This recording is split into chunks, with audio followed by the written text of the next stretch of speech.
नमस्कार बच्चों, आंतरभारती मराठी या पुस्तकातील मराठीचा आपण आज पाठ बघणार आहोत। तुम्हाला इथे काही चित्र काढलेले दिसत आहे और उसके नीचे में कुछ लिखा भी है। मॉरिशस में भारत की कहानी। भारत मॉरिशस घूमने जा रहे हैं तो शॉपिंग। मॉरिशस के बारे में कुछ रोचक तथ्य। मॉरिशस का यहाँ पर एक फ्लैग भी है, ध्वज भी है। फिर कुछ चित्र मैंने इकट्ठा किए हैं जो आप नेट पे से देख सकते हैं मॉरिशस के बारे में। ये भी है, देखिए समुंदर है और पहाड़ी जैसा एरिया है। सुंदर घर दिखाई दे रहा है, बीचेस दिखे हैं, वहाँ पे लोग घूमने के लिए जाते हैं, शॉपिंग के लिए जाते हैं। ऐसा ये मॉरिशस है। तो आपको समझ में ही आया होगा कि आज हम क्या देखने वाले हैं। जी हाँ, हम देखने वाले हैं मॉरिशस। मॉरिशस के बारे में हम आज देखेंगे।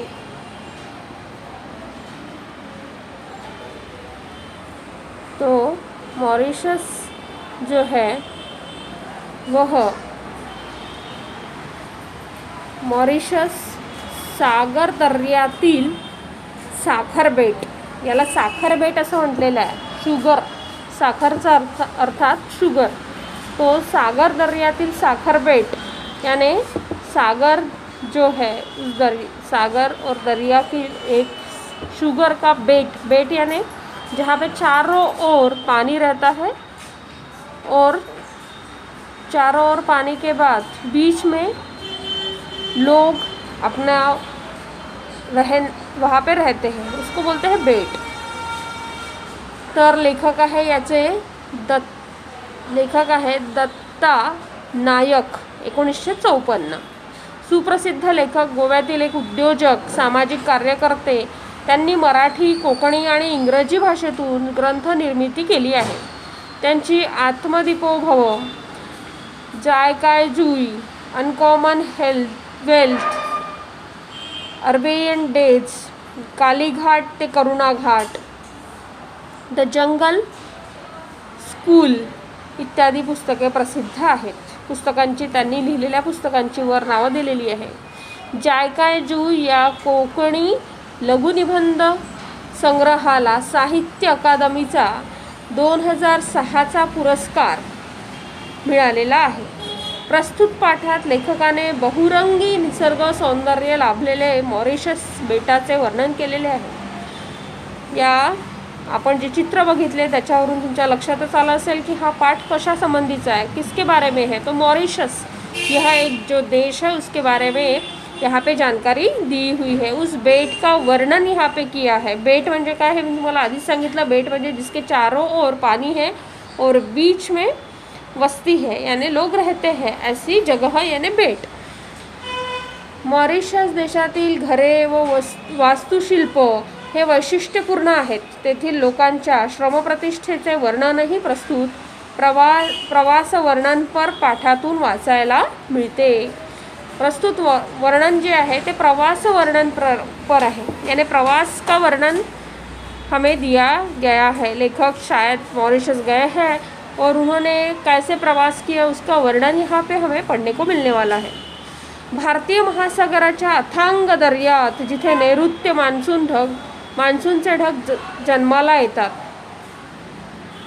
नैऋत्य मान्सूनचे ढग कुठे जन्माला येतात तर भारतीय महासागराच्या अथांग दर्शन, जिथे नैऋत्य मानसून की वजह से हमारे यहाँ पे बारिश होती है, यहाँ पे दिखाई देते हैं,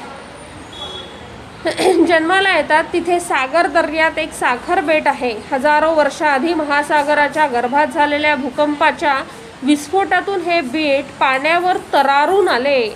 बेट कसे निर्माण झाले हे यात सांगितलेलं आहे कि बेट कशा पद्धतीने निर्माण झाले, कैसे वो बेट का निर्माण हुआ। तो कैसे हुआ, हजारों वर्षाआधी, बहुत साल पहले, हजारों साल पहले महासागराच्या गर्भात, महासागर के गर्भ में झालेल्या भूकंपाच्या विस्फोटातून, भूकंप के विस्फोट से यह बेट पानी पे तैरने लगा। सुमारे 500 वर्षापूर्वी म्हणजे 16व्या शतकापर्यंत मानवाचे पाऊल या बेटावर पडले नव्हते. 16व्या शतक म्हणजे जवळजवळ शिवाजी महाराजांचा काळ. त्या काळापर्यंत देखील इथे कोणीही माणसाची वस्ती नव्हती. मानवाचे पाऊल या बेटावर पडले नव्हते. पोर्तुगीज नाविक वास्को दी गामा सगळ्यांना माहिती आहे. वास्को दी गामा भारतात पहिल्यांदा आलेला हा एक परदेशी व्यक्ती होता आणि त्यांनी इथे मॉरिशस देखील त्यांनीच शोधून काढलेला आहे. पोर्तुगीज नाविक म्हणतात, नाविक आहे तो एक, असं दिलेलं आहे. वास्को दी गामाच्या नेतृत्वाखाली खलाशांचा तांडा आफ्रिका खंडाला वळसा घालून ईशान्येच्या दिशेने भारताच्या शोधासाठी वळला. तेव्हा हे बेट त्यांना दिसले. याने वास्को दी गामाने पाहिले सर्वप्रथम ये मॉरिशस को ढूंढ के निकाला, त्याचा शोध लावला आणि त्यानंतर भारताचा शोध त्यांनी लावला. तिथूनच तो इथे भारतात आला. पोर्तुगीज या बेटावर थांबले नाहीत. पोर्तुगीज वहाँ पर रुके नहीं, पण पुढे पोर्तुगालाकडून गोव्याकडे येताना त्यांची जहाजे या बेटावर थांबत. लेकिन जब वहाँ से कोई लोग आते थे, वहाँ कुछ सामान लाते थे, तो वहीं से वो उस बेट से आते थे. सन 1638 में डच लोग येथे पोहोचले. डच लोग वहाँ पे, पहले देखो पोर्तुगीज, बाद में डच. आपला राजपुत्र मॉरिस द नासाव याच्या नावावरून त्यांनी या बेटाचे नाव मॉरिशस असे ठेवले. वो डच राजा का जो राजकुमार था उसके नाम से ये मॉरिशस ऐसे उसने नाम इस देश का रखा. डच लोकांनी या बेटावर ऊसाची लागवड केली. डच लोगों ने यहाँ पर शुगर केन, गन्ने की खेती उन्होंने वहाँ पे की. त्यानंतर फ्रेंच लोकांचे लक्ष या बेटाकडे गेले आणि त्यांनी डचांकडून या बेटाचा कब्जा घेतला. यानी पहले पोर्तुगीज वहाँ से आए, वो रुके नहीं, लेकिन डच वहाँ पे आए और अभी आए फ्रेंच ने उनको उस डच को निकालकर वहाँ पे कब्जा किया. फ्रेंचांची ऊसाची लागवड वाढवली आणि मॉरिशसचे साखराचे कारखाने काढले. उन्होंने वहाँ पे शुगर के कारखाने निकाले. ब्रिटिशांनी फ्रेंचाकडून मॉरिशस बेट 1810 मध्ये जिंकले. ब्रिटिश जो है उन्होंने 1810 में वो मॉरिशस जीता. पोर्ट लुई ही मॉरिशसची राजधानी, पोर्ट लुई नाम की मॉरिशस की राजधानी आहे. तिथे कुली घाट आहे. पोर्ट लुईच्या बंदरात जिथे भारतीय लोक उतरले तोच हा कुली घाट. कलकत्ता, कोलकाता, मद्रास, चेन्नई, मुंबई बंदरावरून जे लोक पोर्ट लुईच्या बंदरात उतरले त्यातील कोणीच भारतात परतले नाही. यानी वहाँ पे जो लोग गए भारत में से वो फिर से डबल यहाँ पर लौट कर आए नहीं. ते सर्वजण मॉरिशसमध्ये स्थायिक झाले. आपल्या रक्ताने घामाने त्यांनी ऊसाचे मळे शिंपले. उन्होंने वहाँ पे शुगर केन की खेती की. त्यांची घरे, त्यांची नातीगोती दूर कोकणात, उत्तर प्रदेशात, बिहारात, बंगालात राहिली. नाती तुटली, ते आडनाव विसरले. नाती उनके जो रिलेशंस थे वो भूल गए और इसकी वजह से वो सरनेम भी उनके चेंज हो गए.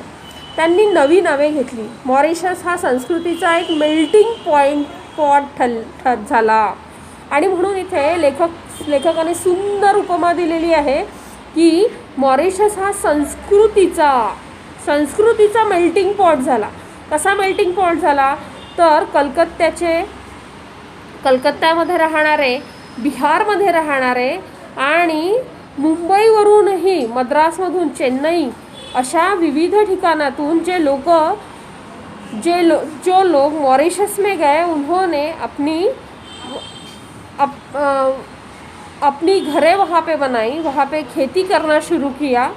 उनका नाम वो भूल गए, उन्होंने सरनेम भी चेंज कर दिया और वहाँ पे उस संस्कृति के जैसे वो अपना रहन सहन करने लगे. और इसीलिए लेखक बोल रहे हैं कि यह एक मॉरिशस म्हणजे काय आहे तर मेल्टिंग पॉट आहे. मेल्टिंग इसका मतलब वितरणे, यानी जैसे आइस रहता है वो आइस थोड़ी अगर उसको बाहर निकाला फ्रिज से, तो क्या हो जाता है, मेल्ट हो जाता है, पाणी हो जाता है. वैसे ही यहाँ पे संस्कृतीचा मेल्टिंग पॉट झालेला आहे असं लेखक म्हणतात. चित्रविचित्र मोझाईक झाला. चित्रविचित्र मोझाईक झाला म्हणजे वेगवेगळ्या कलरचा. मोझाईक याचा अर्थ वेगवेगळे कलर ज्यात आहेत, अलग अलग लोग वहाँ पे आए इसलिए उन्होंने मोझाईक असं म्हटलं आहे. अष्टदिशातल्या लोकांनी हातात हात घालून काम केले. अष्टदिशातील सिर्फ एक कोई वहाँ पे मॉरिशस के खुद वहाँ पे कोई लोग नहीं थे. पहले पोर्तुगीज़ आए, फिर डच आए, फिर फ्रेंच आए, फिर भारतीय भी बहुत सारे गए. और इसलिए वहाँ पे बोल रहे हैं की 10ही दिशामधनं आलेला हा एक देश निर्माण झाला. लोकांनी 10ही दिशातल्या लोकांनी हातात हात घालून काम केले. त्यांच्या श्रमाने देश समृद्ध झाला. उनके श्रम से यह देश समृद्ध हो गया. 12 मार्च 1968 या दिवशी मॉरिशसला स्वातंत्र्य मिळाले. इस दिन इसको स्वातंत्र्य मिला.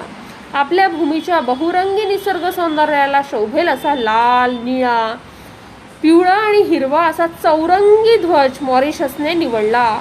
स्टार्टिंग में अभी मैंने आपको बताया था कि वो जो मॉरिशस का ये है, देखिए लाल, जांभळा, पिवळा आणि हिरवा हा जो आहे मॉरिशसचा ध्वज आहे. अशा प्रकारचा ध्वज त्यांनी निवडला.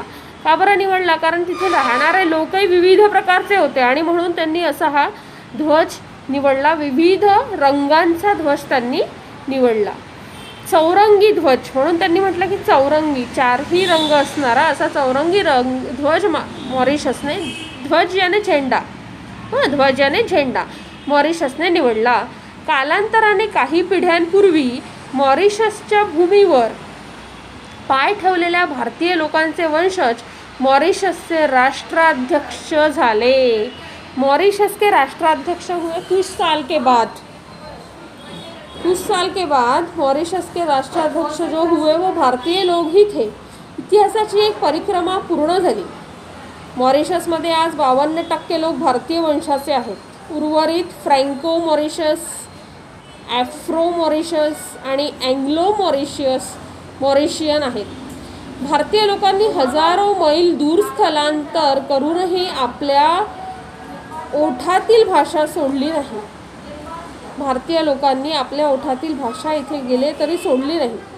भारतातून होड्यात बसून मॉरिशसमध्ये गेली ती भारतातील केळी, यानी जहाज से मॉरिशस में हमारे भारत की केळे जे आहेत, केले जो है वहाँ पर गए. मॉरिशसमधल्या प्रत्येक भारतीयांच्या घरापुढे केळी असतात. मॉरिशस में हर भारतीय के घर के आंगन में केले का पेड़ होता है. जर्द हिरव्या रंगांनी, जर्द म्हणजे गडद, अगदी डार्क, बहुत डार्क, हिरव्या पानांनी अलंकृत आणि रसरशीत पिक्या केळींनी जडभरीत केळ मॉरिशसमधल्या दर भारतीय घराला त्याचे भारतीयत्व देत असते. मॉरिशसला पोहोचलो तेव्हा नुकतीच पहाट होत होती. आता लेखक प्रवास सांगतात आहे कसा झाला तो. आधी मॉरिशसमध्ये काय आहे, त्याचा जन्म कसा झाला, तो निर्माण कसा झाला, मॉरिशस कशा प्रकारचं बेट आहे, तिथे कोणकोणते लोक राहतात आणि त्यांची घरे कशी आहेत, याचं सगळं वर्णन त्यांनी सांगितलेलं आहे. आणि ते म्हणतात की आम्ही जेव्हा पोहोचलो तिथे, तेव्हा कधी पोहोचलो तर पहाटे पोहोचलो. नुकतीच पहाट झाली होती.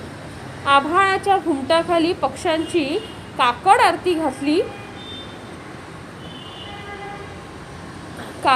चालली होती. काकड आरती म्हणजे सकाळी दिवाळीच्या दिवसात लोक सकाळी उठून देवाची स्तुती करतात, त्याला म्हणतात काकड आरती. रात्रभर जागरण करून आत्ताच सुस्त झोपलेल्या उसाच्या मळ्यांच्या केसातून थंडगार वारा आपली मऊ बोटे प्रेमाने फिरवत होता. खूप सुंदर वर्णन केलं आहे की मऊ जे बोटं आहेत ते प्रेमाने तो फिरवत होता वारा. डोंगरावरची छोटी छोटी घरे डोळे चोळत नुकतीच जागी होत होती. याने सब लोग जाग रहे थे. डोंगरावरची छोटी छोटी घरे म्हणजे जी घरं आहेत ती डोंगरावर आहेत, याचा अर्थ आपल्याला कळतो.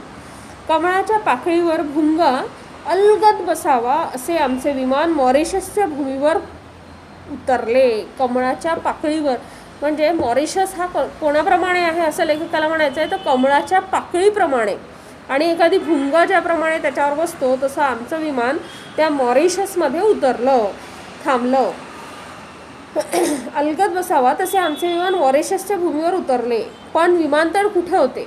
चोहीकडे उसाचे मळेच मळे होते. जणू आमचे विमान उसाच्या हिरव्यागार मळ्यातच उतरले होते. वहाँ पे लेखक बोल रहे हैं कि जहाँ हम नीचे हमारा विमान लैंड किया वहाँ पर कोई भी एअरपोर्ट नहीं था, विमानतळ नव्हते. तर काय होतं, उसाचे मळेच मळे होते आणि त्या हिरव्यागार अशा मळ्यात आमचं विमान उतरलं गेलं. 1% लँड अँड 99% फन ही मॉरिशस पर्यटकांना आकर्षित करण्यासाठी असलेली स्लोगन आहे. तिथे स्लोगन्स लिहिलेले होते की 1% लँड अँड 99% फन. तिला स्मरून मॉरिशसमध्ये अक्षरशः पृथ्वीवरचा स्वर्ग निर्माण केला आहे. म्हणजे खूप नैसर्गिक सौंदर्य आपल्याला त्या मॉरिशसमध्ये बघायला मिळतं. आपण वरच्या फोटोमध्ये पण बघितलं की किती सुंदर नैसर्गिक सौंदर्य तिथे आहे. मॉरिशस बेटावर लहानसे आणखी एक बेट आहे. उस बेट पर भी और एक बेट, त्याचे नाव आहे इलो सर्फ. आम्ही एका मोटार बोटीत बसून त्या बेटावर गेलो. याने मोटार बस में बैठकर वहाँ पर गए. इलो सर्फ बेटावर समुद्राचे पाणी, स्वच्छ पाणी आत येऊन त्याच्या निळ्या पाण्याचा एक लगून निर्माण झाला आहे. वहाँ पे एक लगून तयार हुआ है. तो पोहायला अतिशय सुरक्षित आहे. त्यामुळे त्या लगूनमध्ये माझी छोटी मुले चिराग, दमी, लेखकाच्या मुलाचं नाव दिलेलं आहे इथे, चिराग आणि दमी, आणि माझी भाची चंदा राणी यांच्या समवेत मी मनसोक्त पोहणे म्हणजे मनाला वाटेल तेवढं पोहलो. तिथेच स्पीड बोटीत बसून आम्ही इलो सर्फ बेटाला प्रदक्षिणा घातली. त्यानंतर पॅराशूटच्या मदतीने आम्ही आभाळात पॅरासिलिंगही केले. त्यानंतर दिगंतरातून दर्यातरंगात जाण्याचा क्षण आला. तरंग म्हणजे लहरे जो होती है वो लाटा. दिगंतरातून दर्यातरंगात जाण्याचा क्षण आला. आम्ही ऑक्सिजन मास्क घालून समुद्राच्या पाण्यात उतरलो. समुद्राच्या तळाची नयन मनोहर जलसृष्टी आणि मत्स्यसृष्टी पाहिली. यानी समुद्र के अंदर जाकर उन्होंने जलसृष्टि, जल में जो सृष्टि है, जो भी कुछ निसर्ग है वो उन्होंने देखा. मत्स्यसृष्टी, मत्स्य म्हणजे मासे, विविध प्रकारचे मासे त्या पाण्यात त्यांनी बघितले. कोरल हा समुद्राच्या पोटातला नैसर्गिक चमत्कारच म्हटला पाहिजे. कोरल ही दिसायला वनस्पती दिसते पण ती जलजीव आहे. कोरल नाम का जो है वो एक जीव है, दिखती वनस्पती है लेकिन वो एक जीव है. मॉरिशसमधले घरे पाहणे हा एक आगळा अनुभव आहे. देशातील घराचे वास्तुशिल्प म्हणजे त्या देशातील संस्कृतीचा आरसाच आहे. मॉरिशस घराचा आकृतिबंध होडीसारखा आहे. होडी के समान उनके घर है, यानी जहाज के समान उनके घर वहाँ पर है. जणू आता नांगरलेल्या या घराचा दोरखंड सुटून ही तरंगणारी घरे खोल समुद्रात जलसफारीस जाणार आहेत असे वाटावे. बहुतेक घरांच्या भिंतींना पांढरा रंग असतो, सफेद रंग है, पण घरांना हिरवी, निळी, लाल छपरे असतात. छप्पर जो है उनकी वह हरे कलर की, नीली या फिर लाल रहती है. घरातून कांगारूंच्या पिलासारख्या खिडक्या बाहेर डोकावतात. घरापुढे सुंदर फुलझाडांचे परसू असते. त्यामध्ये छोटेसे तळे आणि तळ्यात लाल निळी कमळे फुललेली असतात. काही घरे बंद असतात. डोळे मिटून समाधीत बसलेल्या संन्यस्त ऋषीप्रमाणे खिडक्या दारे बंद करून ती बसलेली असतात. पण कुठलेच बंद घरही कुरूप भग्न अवस्थेत आहे असे मला दिसले नहीं। यानी सभी जो घर जो है बंद रहते हैं, फिर भी वह ऐसे कुरूप यानी गंदे, सुंदरचा अपोजिट वर्ड है कुरूप, भग्न, भग्न यानी टूटा फूटा ऐसा दिखाई नहीं देता है। हे घर विक्रीस आहे किंवा हे घर भाड्याने देणे आहे अशा पाट्याही मला मॉरिशसमध्ये कुठे दिसल्या नाही। मॉरिशसच्या रहिवाशांचे आपल्या घरावर खूप प्रेम असावे। ज्या देशातील लोक आपल्या घरावर असे जीवापाड प्रेम करतात त्या देशातला उज्ज्वल भवितव्य असते। उस देश को उज्ज्वल भवितव्य रहता है। हा पाठ वाचल्यानंतर नक्कीच एकदा तरी मॉरिशसला जाऊन यावं असं वाटणं साहजिकच आहे। हा पाठ लेखकांनी घेतलेला आहे साधना, 16 सप्टेंबर 2017। अशा प्रकारे सुंदर पाठ आहे। त्यातील प्रश्न उत्तर जर पाठ समजला असेल तर तुम्ही निश्चितच लिहू शकाल। धन्यवाद। बच्चों, ये है कोरल। ये एक वनस्पति है जो समुद्र में पाई जाती है। ओके। आणि हे सर्फिंग, सर्फिंग म्हणजे समुद्रात केलेला सर्फिंग आहे। हे कोरल, कोरल म्हणजे समुद्रापासूनच वेगळा झालेला एक छोटासा पॉन्ड जिथे समुद्राचंच पाणी तिथे असतं।